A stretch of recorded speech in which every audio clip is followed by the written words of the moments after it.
Waqaf mu'anaqah. Waqaf mu'anaqah disimbolkan dengan titik 3 berbentuk segitiga. Biasanya pada satu ayat terdapat dua waqaf mu'anaqah, di kata pertama atau di kata kedua. Cara membacanya memilih berhenti pada salah satu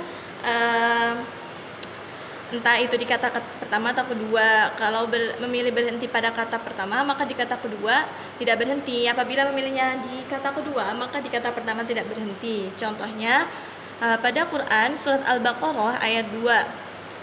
Dzalikal kitabu la raiba fihi hudal lil muttaqin.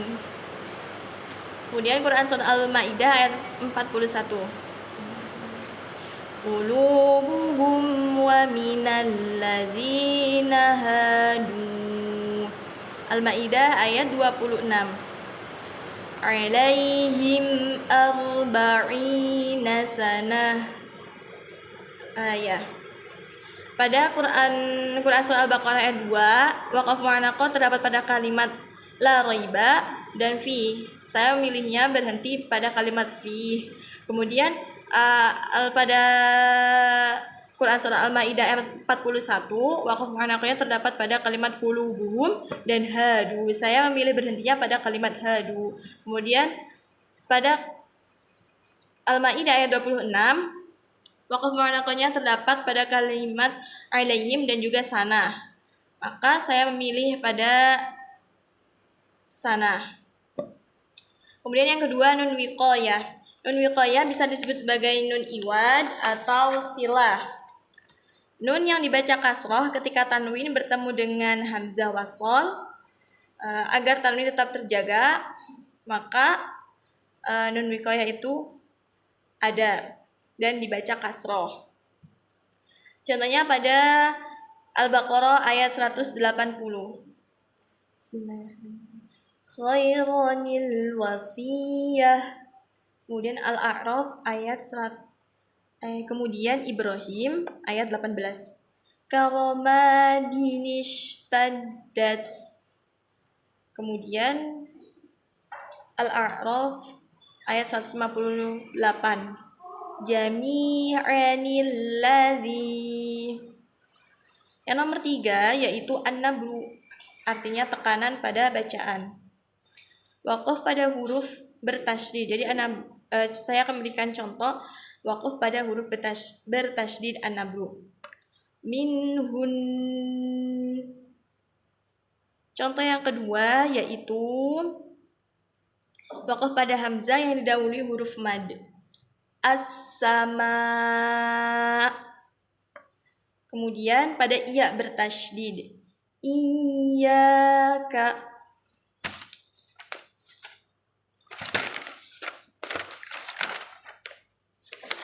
Selanjutnya yaitu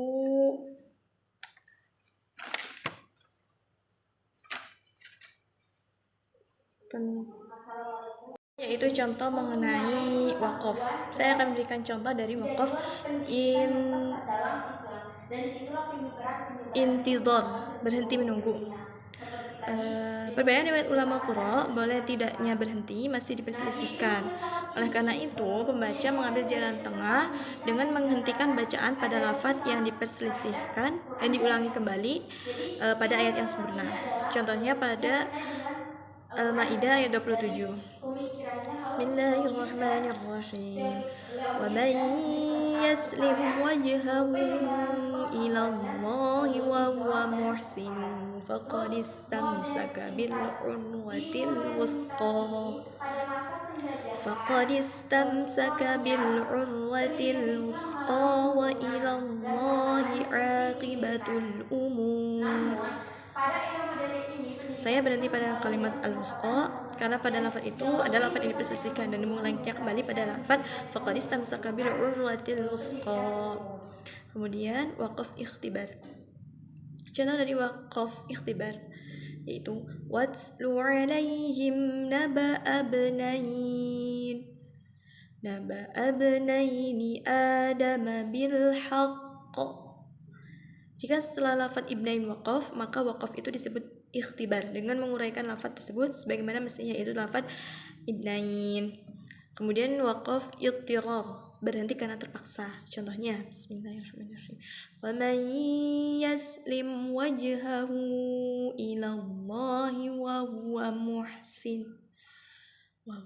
muhsin faqad istamsaka bil urwatil wuthqa wa ilallahi aqibatul umur. Pada ayat tersebut saya berhenti pada lafaz wa huwa muhsin karena lafaz saya tidak mencukupi untuk melanjutkan sampai ayat akhir, yaitu akibatul umur. Tapi saya mengulanginya kembali pada lafaz wa huwa muhsin. Kemudian selanjutnya yaitu contoh wasol. Wasol artinya menyambungkan dua ayat yang semestinya boleh berhenti karena nafas masih panjang, maka pembaca melanjutkan ayat tersebut. Ya, jadi tapi menyambungkan ayat itu apabila ayat tersebut memang boleh disambungkan. Contohnya,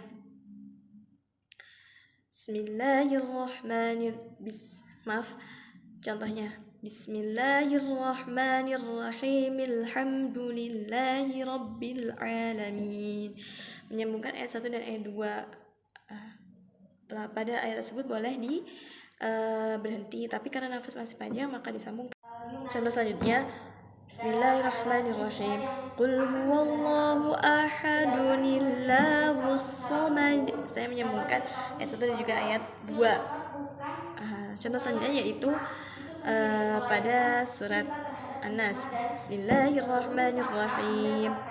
Qul a'udzu birabbin nasi malikin nasi ilahin nasi min syarril waswasil khannas. Saya menyambungkan ayat tersebut. Pada ayat tersebut boleh diberhentikan karena nafas saya masih kuat, maka saya menyambungkan ayat tersebut. Kemudian ibtida. Untuk contoh dari ibtida yaitu memulai membaca, ada yang bisa disebut ibtida itu ada yang pada saat awal mula membaca Al-Quran atau ketika membaca setelah berhenti. Contohnya, Bismillahirrahmanirrahim. Alhamdulillahi rabbil alamin. Ar-Rahmanirrahim. Maliki yaumiddin. Pada contoh tersebut saya membaca Bismillah wasol kan dengan ayat Alhamdulillah atau ayat 1 dengan ayat 2. Kemudian saya berhenti dan memulai membaca pada kalimat Ar-Rahmanirrahim. Ar-Rahmanirrahim ini itulah yang disebut dengan ibtida, karena setelah berhenti saya membaca Ar-Rahmanirrahim. Kemudian atau pada saat awal mula membaca, contohnya Qul huwallahu ahad. Lafaz qul itulah yang disebut dengan ibtida. Contohnya lagi, wa man yaslim wajhahu ilallah. Kata kalimat waman itulah yang disebut sebagai ibtida karena permulaan ayat.